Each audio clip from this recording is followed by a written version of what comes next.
मद्यपान करी गाड़ी चलाइले स्टार्ट हेबनी गाड़ी।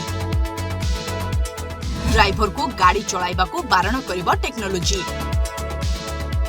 धरा पड़िले लागिबो मोटा अंकर जरिमाना।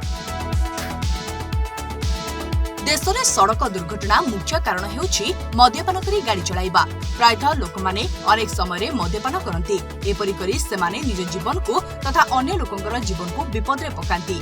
किंतु एही समस्यार मुकाबिला पाई ऑस्ट्रेलिया जानवाहन रे एक स्वतंत्र टेक्नोलोजी व्यवहार होइछि, जहा परे कोनोसी ड्राइवर बंद करिबा पाई पुलिस रा आवश्यक पड़िबो नाही, बरं गाड़ी निजे एहाकू बंद करिबारे सहाय्य करे।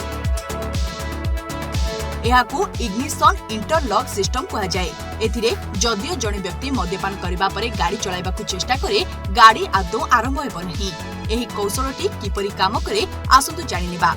ऑस्ट्रेलिया रे व्यवहृत इग्निशन इंटरलॉक सिस्टम नामक एक टेक्नोलोजी ड्राइवर को मद्यपान रे गाड़ी चलाइबा को बारण करथाय। जदि ड्राइवर मद्यपान करथांती तेबे कार आरंभ हेबो नाही।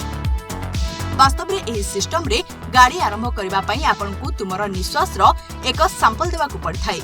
इंटरलॉक रे एहा सहित एक कैमेरा संलग्न होइछि, जहा श्वास नमूना प्रदान करतुवा व्यक्तिଙ୍କର चित्र कैप्चर करथाय। एहाकू रोकिबा पई सरकार मध्य कड़ा आईन प्रणयन करछुंती।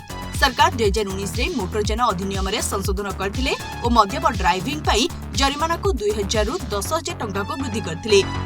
जदि केही एपरि करबा बेले धरा पड़ती तेबे जरिमाना 15,000 टंका पर्यंत वृद्धि होई पारे और 2 वर्ष पर्यंत जेल दंड मध्य होई पारे।